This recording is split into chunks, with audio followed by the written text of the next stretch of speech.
Presidente da República José Ramos Horta quinta halau visita ba clínica uma itanian iha município Aileu, liu atu hare basic lutan kona ba condição serviço Francisco Oficina, nebe produz mesa, cadeira, cama no selutan. Tamba Francisco Oficina emprega timoroan nebe ho condição de eficiência física, ha mutu ke manaing walu, feto ida no mane naing hitu.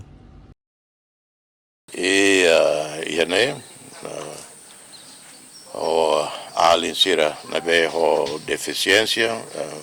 mas beli deficiência ruma mas hare tok serviço basira alune qualidade los parabéns, obrigado basira e também a presidência halo uma ba população que sempre halo completo cama, mesa, cadeira, armário e a pornia, ana sabe halo quiosque para família né, então bele mais encomenda né para ajuda sira, tanto em vez de social loja, mas né,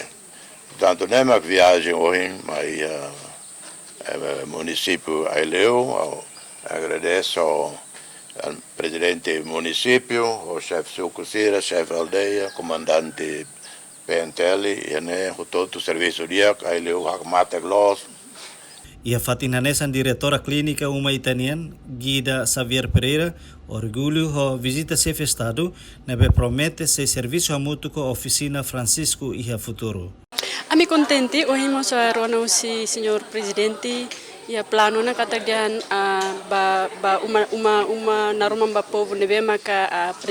governo tu prepara ba itani maluk sira koko atu hameno monsu si maluk Francisco Oficina sira atu prepara nesang paket mesa nesang cadeira ho mesa nebe maka atu prepara ba uma nebe maka si governo tu prepara ba maluk vulnerável sira Tapi ami dalai datang contente, ami maluk sira mos contente, sira se prepara halo capaz no qualidade liutang,